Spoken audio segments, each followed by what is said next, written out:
గీత బిడ్డ మంచి చదువుతుంది అనుష. హరీష్ రావు మాట్లాడుతున్నా. నమస్తే నమస్తే. నీ బిడ్డ కోసం ఫోన్ చేసిన విన్నావా నేను చెప్పింది ఇప్పటిదాకా? ఏం లేదు, అది జర పొద్దుగాల 5 గంటలకు లేపి చదివిపియాలమ్మా పిల్లల్ని. జర మబ్బుల్ని 5కి లేపి చదివిపియాలి. లేపుతున్నావా పొద్దుగాల? జర లేపాల. టీవీ బంద్ చేయి, జర సీరియల్ సినిమాలు చూడకు, పిల్లల మనసు కొట్టుకుంటుంది. టీవీ తీసి పారేసేయి జర. ఈ 3 నెలలే, ఒక 3 నెలలు పరీక్షలు అయిపోయేదాకా టీవీ తీసేయి, స్విచ్ బంద్ చేయి.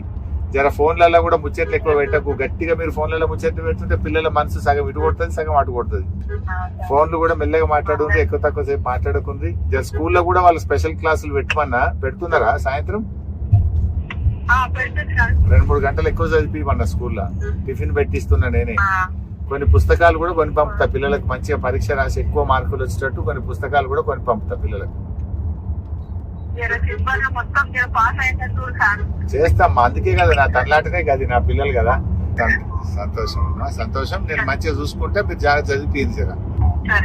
మంచిదమ్మా, నమస్కారం.